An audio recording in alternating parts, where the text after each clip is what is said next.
ಏನು ಬಾಯಿಗೆ ಸಿಹಿ ಹತ್ತಲ್ ಟೈಮ್ದಾಗ್ರಿ ಈ ರೀತಿ ಒಂದ ಚಟ್ನಿ ಮಾಡ್ಕೊರ್ರಿ. ಅಂದ್ರ ಬಾಯಿ ಸ್ವಚ್ಛ ಆಗಿ ಬಿಡ್ತತ್ರಿ. ಕಲ್ಲಾಕ್ ಕುಟ್ಟೆ ಚಟ್ನಿ ಅಂತೂ ಭಾರಿ ಬೆಸ್ಟ್ ಆಕತ್ರಿ ಇದು. ಇದನ್ನ ತಿಂದ್ರ ಬಿಸಿ ಬಿಸಿ ರೊಟ್ಟಿ ಒಳಗೆ ಒಂಟು ತುಪ್ಪಾರ ಇಲ್ಲಾರ ಎಣ್ಣೆಯಾರ ಹಾಕೊಂಡು ತಿಂದ್ರ ಬಾಯಿ ಸ್ವಚ್ಛ ಆಗಿ ಬಿಡ್ತತ್ರಿ. ಆ ರೀತಿ ಚಟ್ನಿ ಆಗೈತ್ರಿ ಇದು. ಈ ಚಟ್ನಿ ಎದ್ರದ್ದು ಅನ್ನೋದು ಇಲ್ಲೇ ಬರ್ರಿ. ಇಲ್ಲಿ ನೋಡ್ರಿ, ಒಂದು ಕಡಾಂಗಿಗೆ ಎಣ್ಣೆ ಹಾಕಿ ಒಂದು 4ರಿಂದ 5 ಮೆಣಸಿನ್ಕಾಯಿ ಹಾಕಿವ್ರಿ. ಮೆಣಸಿನ್ಕಾಯಿ ಆದ ನಂತರ ಏನತಿ ಒಂದಿಷ್ಟ ಚವಳಿಕಾಯಿ ಹಾಕಿವಿ ನೋಡ್ರಿ. ಚವಳಿಕಾಯಿ ಮೆಣಸಿನ್ಕಾಯಿ ಕೂಡಿಸಿ ಚಲೋ ತಂಗೆ ಹುರ್ಕೋಬೇಕ್ರಿ. ಇವತ್ತರನ್ನ ನೋಡ್ರಿ ಇಲ್ಲಿ ಹುರಿ ಆತದ್ವು. ಈ ರೀತಿ ಹುರಿದ ಕೆಸಿಂದ ಇದನ್ನ ಕಲ್ಲಾಗ ಚಟ್ಟ ಜದ್ದದ್ರಿ ಭಾರಿ ಬೆಸ್ಟ್ ಆಕತಿ ಚಟ್ ಅಂತೂ. ಮತ್ತು ಮಿಕ್ಸರ್ ಕತಿ ಹಾಕಬಾರ್ದ್ರಿ, ಭಾಳ ಸಣ್ಣ ಆಕತಿ ನೋಡ್ರಿ. ಈಗ ಅಷ್ಟ ಹುರ್ಕೊಂಡ್ ಬಿಡುದು ಅವತ್ರನ. ಇಲ್ಲಿ ಏನತಿ ಮೆಣಸಿನ್ಕಾಯಿ ಫಸ್ಟ್ ಕಲ್ಲಾಗ ಕುಟ್ಟಾಕತ್ತೀವ್ರಿ ನಾವು. ಯಾಕಂದ್ರೆ ಮೆಣಸಿನ್ಕಾಯಿ ಸಣ್ಣ ಆಗಂಗಿಲ್ಲ. ಆ ಕಾರಣಕ್ಕೆ ಫಸ್ಟ್ ಮೆಣಸಿನ್ಕಾಯಿನ ಕುಟ್ಕೊಳಕತ್ತೀವ್ರಿ.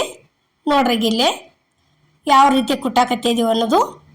ಯಾಕಂದ್ರೆ ಒಂದು ಸ್ವಲ್ಪ ಈ ಚಟ್ಟ ಖಾರ ಆದ್ರನ ರುಚಿ ಆಕೈತ್ರಿ ತಿನ್ನೋದಕ್ಕೆ. ಈಗ ಜೀರಿಗೆ ಹಾಕಿದೀವಿ ನೋಡ್ರಿ. ಜೀರಿಗೆ ಹಾಕಿ ಅವನು ಮೊದಲ ಮೆಣಸಿನ್ಕಾಯಿ ಜೋಡಿನ ಸಣ್ಣ ಮಾಡ್ಕೋಬೇಕ್ರಿ. ನೋಡ್ರಿ ಇಲ್ಲಿ ಸಣ್ಣ ಮಾಡಾಕ್ತದೀವಿ. ಇಷ್ಟು ಸಣ್ಣ ಆತಂದ್ರೆ ಮುಗಿತ್ರಿ ಇದು. ನೋಡ್ರಿ ಇಲ್ಲಿ ಈಗ ಹುರಿದು ಇಟ್ಕೊಂಡಂಥ ಚವಳಿಕಾಯಿ ತಂದು ಸೇರಿಸಿದೀವಿ ನೋಡ್ರಿ ಇಲ್ಲಿ ಕುಟ್ಟು ಕಲ್ಲಿಗೆ. ಈ ರೀತಿ ಚಲೋ ತಂಗೆ ಖಾರ ಜೀರಿಗೆ ಎಲ್ಲ ಕಡೆ ಕೂಡ್ಬೇಕ್ರಿ. ಹಂಗೇನತಿ ಕುಟ್ಕೋದ್ರಿ ಇದನ್ನ. ಪಲ್ಯ ಅಂತೂ ಉಳ್ಳಾಗಡ್ಡಿ ಟೊಮೆಟೊ ಕೊತ್ತಂಬರಿ ಕರಿಬೇವು ಹಾಕಿ ಪಲ್ಯ ಅಂತೂ ಮಾಡೇ ಮಾಡ್ತೀವ್ರಿ. ತಿಂತೀವಿ. ಈ ಥರ ಚಟ್ನಿ ಒಂದ್ಸಲ ಮಾಡ್ಕೊಂಡು ತಿಂದ್ರೆ ಬಾಯಿ ಬೆಸ್ಟ್ ಸ್ವಚ್ಛ ಆಕೈತಿ ನೋಡ್ರಿ. ಅಷ್ಟು ಮಸ್ತ್ ಅನಿಸ್ತೈತಿ ಇದು. ನೋಡ್ರಿ ಈಗ ಈ ರೀತಿ ಕುಟ್ಕೋದ್ರಿ. ಕುಟ್ಟಾಕತ್ತೀವಿ ನೋಡ್ರಿ ಈಗ ಇಲ್ಲಿ. ಇಷ್ಟ ಚಲೋ ತಂಗೆ ಹಿಂಗೆಲ್ಲ ತಿರ್ವೇಡಿ ಒಂದು ಚವಳಿಕಾಯಿ ಹಕ್ಕಳಿ ಉಳಿಲ್ದಂಗೆ ಈ ರೀತಿ ಕುಟ್ಕೋದ್ರಿ. ಪೂರ್ಣ ಸಣ್ಣ ಮಾಡಬಾರ್ದ್ರಿ, ಭಾಳ ಸಣ್ಣ ಆತಂದ್ರೆ ಟೇಸ್ಟ್ ಆಗೋದಿಲ್ಲ. ಈಗ ಏನೈತಿ ಸಾಂದು ಒಂದು ಉಳ್ಳಾಗಡ್ಡಿ ಸಣ್ಣಂಗೆ ಕಟ್ ಮಾಡಿ ಉಳ್ಳಾಗಡ್ಡಿ ಸೇರಿಸಿದೀವಿ ನೋಡ್ರಿ. ಅದನ್ನೂ ಏನೈತಿ ಉಳ್ಳಾಗಡ್ಡಿ ಜಜ್ಕೊಂಡ್ಬಿಡುವ್ರಿ ಈ ರೀತಿ ಚವಳಿಕಾಯಿ ಜೋಡಿನ. ನೋಡ್ರಿ ಇಲ್ಲಿ ನಾವು ಕುಟ್ಟುದ ತೋರ್ಸಾಕತ್ತೀವ್ರಿ. ಈಗ ಅಮ್ಮನ ಅಡುಗೆ ಚಾನಲ್ದಾಗ ಈ ರೀತಿ ಕಲ್ಲಾಗ ಕುಟ್ಟಿದ ಚಟಗಳು ಭಾಳ ಅದಾವ್ರಿ. ಒಂದ್ಸಲ ಹೋಗಿ ನೋಡಿ ಬರ್ರಿ. ನೋಡ್ರಿ ಈಗ ಈ ರೀತಿ ಕುಟ್ಕೊಂಡಿಂದ ಇಲ್ಲಿ ರುಚಿಗೆ ತಕ್ಕಷ್ಟ ಉಪ್ಪು ಹಾಕಾಕತ್ತೀವ್ರಿ. ಯಾಕಂದ್ರೆ ಸ್ವೀಟ ಹಾಕಬಾರ್ದ್ರಿ, ಇದಕ್ಕೆ ಸಕ್ಕರೆ ಐತಿ ಹಾಕಂಗಿಲ್ಲ. ರುಚಿಗೆ ತಕ್ಕಷ್ಟು ಉಪ್ಪು ಹಾಕೊಂಡು ಹಂಗೆ ಕುಟ್ಕೊಂಡು ಬಿಡುದ್ರಿ ಇದನ್ನು. ನೋಡ್ರಿ ಈಗ ಇಲ್ಲಿ ನಾವು ಕುಟ್ಟುದು ಆದಿಂದ ಏನೈತಿ ಇದು ಒಣ ಕೊಬ್ಬರಿ ಐತ್ರಿ. ತುರಿದು ಇಟ್ಟಿದ್ದ ಕೊಬ್ಬರಿ ಸೇರಿಸಿದೀವಿ ನಾವು. ನೋಡ್ರಿ ಈಗ ಶೇಂಗಾ ಪುಡಿ ಆದರೂ ಹಾಕ್ಬೋದ್ರಿ, ನೀವು ಶೇಂಗಾ ಆದರೂ ಹಾಕಿ ಕುಟ್ಬೋದು. ಅಂದ್ರೆ ಕೊಬ್ಬರಿ ಹಾಕಿದ್ರೆ ಒಂಥರ ಉದುರಾಗಿ ಟೇಸ್ಟ್ ಅನಿಸ್ತತ್ರಿ ತಿನ್ನೋದಕ್ಕೆ.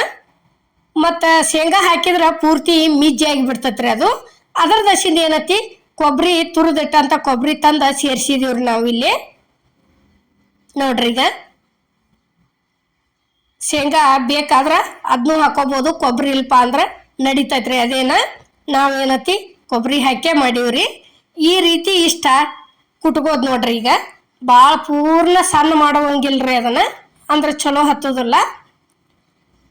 ನೋಡ್ರಿ ಇಷ್ಟ ಆತಂದ್ರೆ ಏನತಿ ಚಾಲು ಮಾಡಿದ್ರಿ. ಇನ್ನು ಬಳಿಯಾಕ ಪೂರ್ತಿ ಕಲ್ಲಾಗಿಂದೆಲ್ಲ ಈ ರೀತಿ ಬಳ್ಳಿಲೆ ಸವರಿ ತಕ್ಕೋಬೇಕ್ರಿ. ಅಮ್ಮನ ಅಡುಗೆ ಚಾನಲ್ದಾಗ ಟೊಮೆಟೊ ಚಟ್ಟ, ಮೆಂತೆ ಚಟ್ಟ, ಕಡ್ಲಿಬೇಳೆ ಚಟ್ಟ, ಮಾವಿನಕಾಯಿ ಚಟ್ಟ, ಈ ರೀತಿ ಚಟ್ಟಗಳು, ಮಡಿಕೆ ಕಾಳು ಚಟ್ಟ, ಎಲ್ಲ ಥರ ಚಟ್ನಿಗಳು ಭಾಳ ಅದಾವ್ರಿ. ಒಂದ್ಸಲ ಹೋಗಿ ನೋಡಿ ಬರ್ರಿ. ಮತ್ತು ನೀವು ಹೊಸಬ್ರಾಗಿದ್ರಿ ಅಂದ್ರೆ ನಮಗೆ ಸಬ್ಸ್ಕ್ರೈಬ್ ಮಾಡಿದ್ರಿ ಅಂದ್ರೆ ನಾವು ಹಾಕೋ ವಿಡಿಯೋ ಎಲ್ಲ ಫಸ್ಟ್ ನಿಮ್ಗೆ ಬರ್ತಾವ್ರಿ. ನೋಡ್ರಿ ಈಗ ಈ ರೀತಿ ರೆಡಿ ಆಗೈತ್ರಿ. ಬಳದು ಇಟ್ಕೊಂಡದೀವಿ ನಾವು ಇಲ್ಲಿ. ಇಷ್ಟ ಆತಂದ್ರೆ ಇದು ಚವಳಿಕಾಯಿ ಚಟ್ನಿ ರೆಡಿ ಆಗೈತೆ ಅಂತಾರತ್ರಿ. ನಾವು ಮಾಡುವಂಥ ಚೌಳಿಕಾಯಿ ಚಟ್ನಿ ನಿಮ್ಗೆ ಇಷ್ಟ ಆಗೈತೆ ಅನ್ಕೋತೇನ್ರಿ. ಇಷ್ಟ ಆಗಿದ್ರೆ ಲೈಕ್ ಮಾಡಿ, ಶೇರ್ ಮಾಡಿ, ಕಮೆಂಟ್ ಮಾಡಿ, ಸಬ್ಸ್ಕ್ರೈಬ್ ಮಾಡಿ. ಇದೇ ರೀತಿ ಅಮ್ಮನ ಅಡಿಗೆ ಚಾನಲ್ಗೆ ಸಪೋರ್ಟ್ ಮಾಡಿ.